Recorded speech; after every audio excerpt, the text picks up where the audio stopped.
สบายดีทุกคนในขณะนี้ข้าเจ้าก็กำลังตักท่านอยู่พี่น้องพอดีได้ลงไปเบิ้งเลยเบิ้งวิธีการตักท่านของข้าเจ้า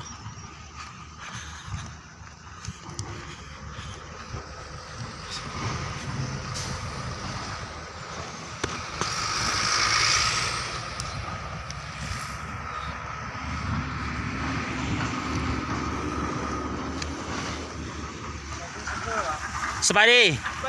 สบายครับเลยเป็นเลย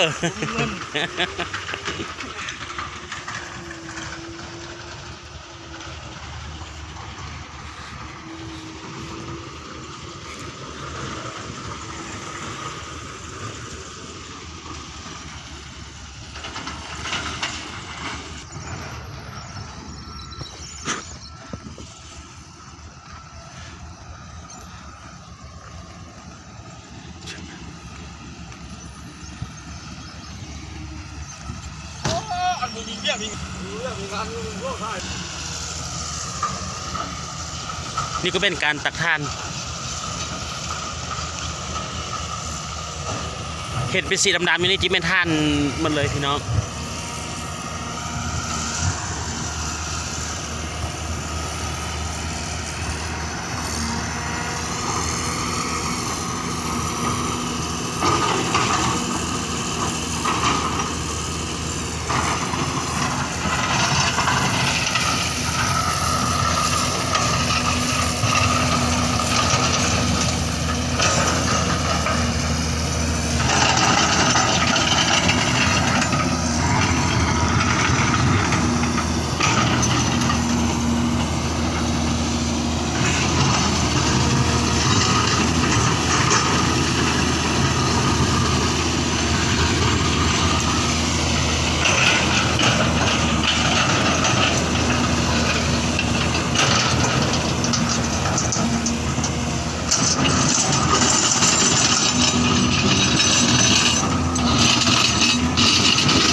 จำนวนที่เราเห็นอยู่สีดำๆนี่จะไม่ท่านหิน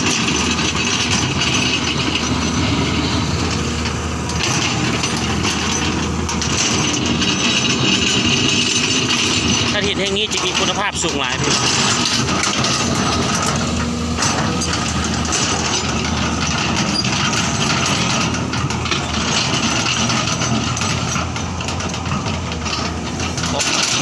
ของสัตว์ฮะของสัตว์โอ้ยหัวหน้ามายาไม่น้องนี่ไอ้สุดเลยเป็นธรรมดาโอ้ของไอ้สุดแท้อันนี้นะโอ้จะรวยกันยิ้มเฟ้ยๆอยู่เลย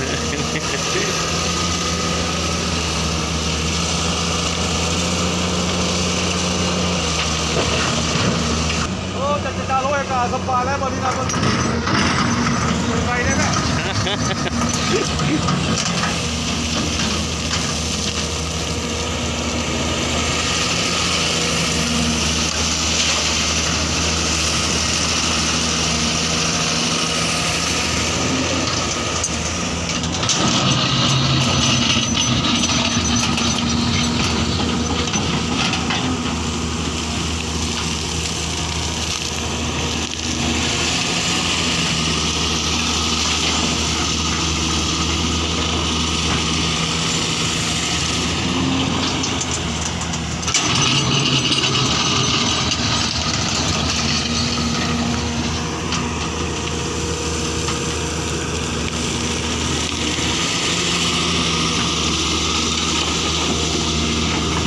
บ่อท่านหินบ่อนี้ถือว่าเป็นบ่อใหญ่ที่สุดอยู่ในเมืองหนองแฮด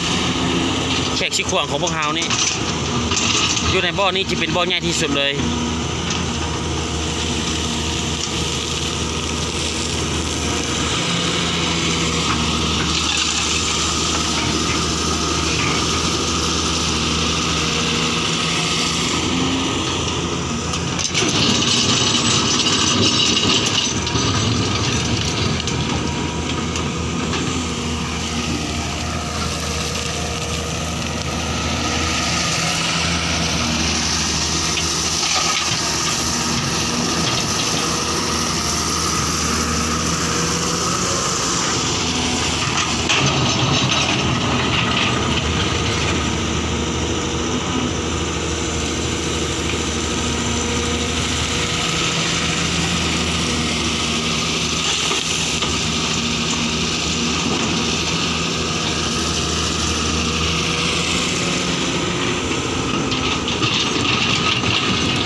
สีดำๆนี่จะไม่ทันหิดหมดเลยนี่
จุดนี้เขาได้จกถึงน้ำแล้วพี่น้อง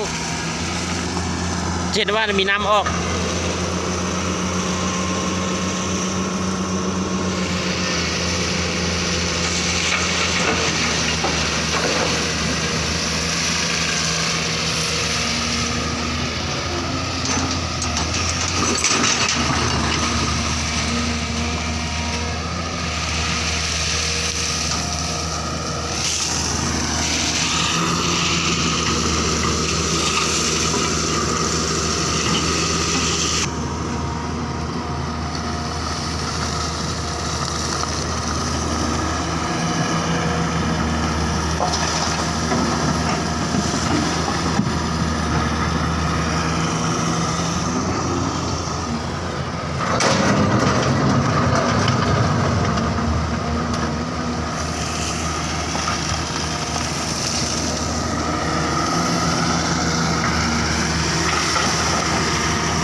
เดี๋ยวพ่อเฮาจะพาทุกคนขึ้นไปเบิ้งอยู่จุดเทิงอีกอยู่เทิงเขาเจ้าจะมีการตักหินออก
สำหรับจุดที่เขากำลังที่ย่างไปอยู่นี่จะแม่นจุดที่เขาเจ้ากำลังตักหินออกอยู่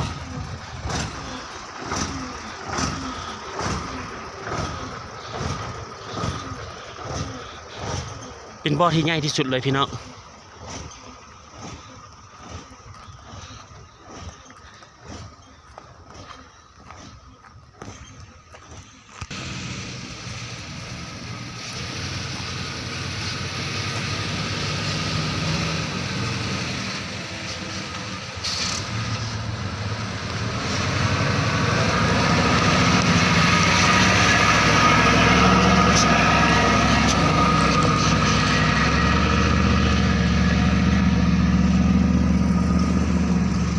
เดี๋ยวพวกเขาขึ้นไปเบิ่งพร้อมกันเลย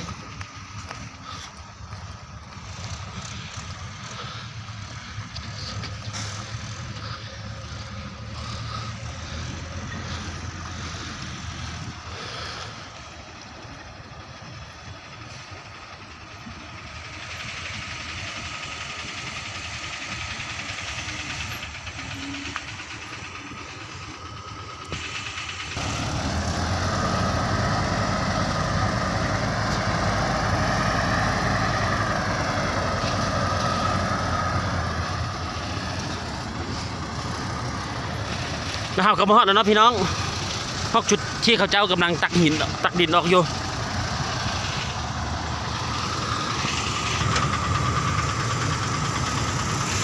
เร็วได้เมื่อยป่ะสุดยอด นี่ก็เป็นโซเฟอร์รถของพวกเขาพี่น้อง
และนี่ก็เป็นการตักหินเนาะพี่น้องเราจะตักหินจากจุดนี้ขึ้นไปไว้อยู่จุดถึงรถ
ที่ทางไปก็จะเป็นที่หินมาเลยเนี่ยจะไปกันมาก็จะเอานุ่งยางเลยนึงพี่น้อง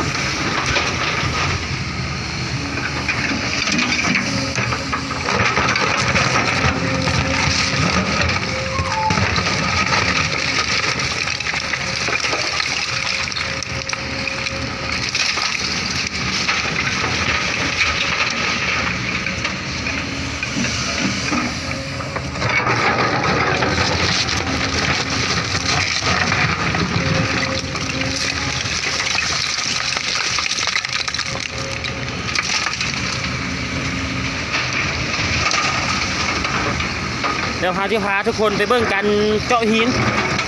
หรือว่าวิธีการเจาะหินว่าเขาเจ้าเฮ็ดอะไรเดี๋ยวเอาไปย่างไปเบิ่งพร้อมกันเนาะทุกคน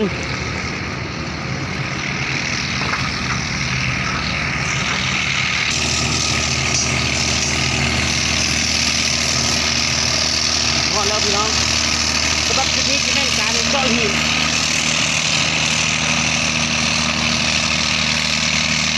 เดี๋ยวเขาจะพาทุกคนไปเบิ่งเครื่องจักรที่เขาใช้เจาะหินเลย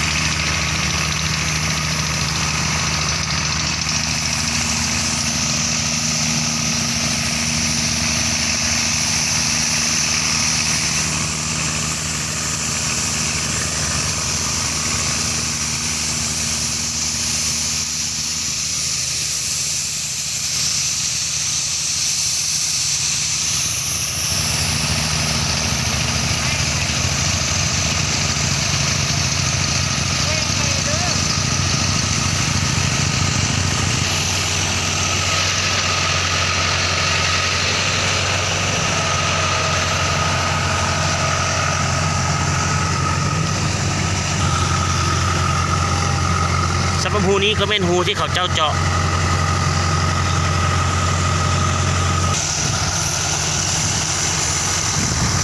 เครื่องนี้แหละที่เขาเจ้าใส่เจาะหิน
วิธีการเจาะนี่เขาเจ้าก็จะเลือกเจาะ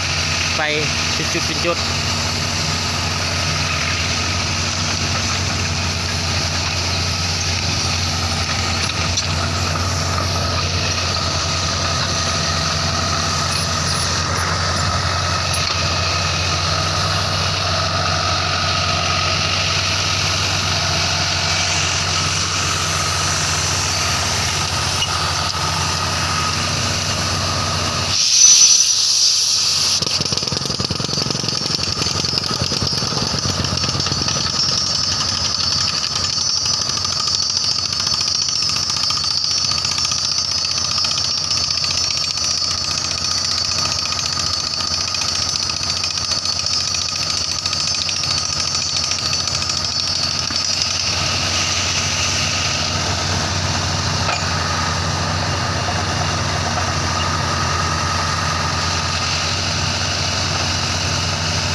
เดี๋ยวเราจะพาทุกคนลงไปเบิ้ง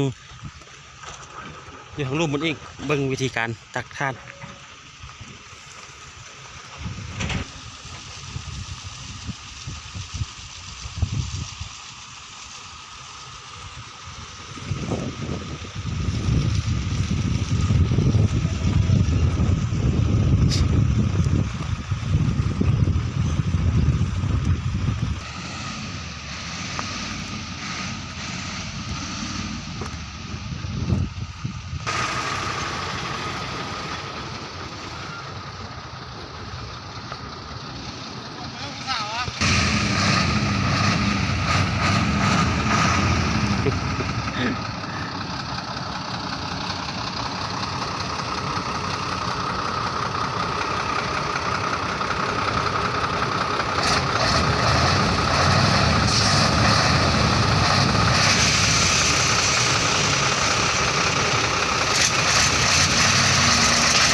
นี้ก็จะเป็นการขนถ่านหินออกไป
เดินชมบ่อถ่านหินในมื้อนี้ก็จบเพียงเท่านี้ขอขอบใจนำทุกคนที่ติดตามเบิ่งวิดีโอของพวกเราตลอดมาเนาะขอขอบใจ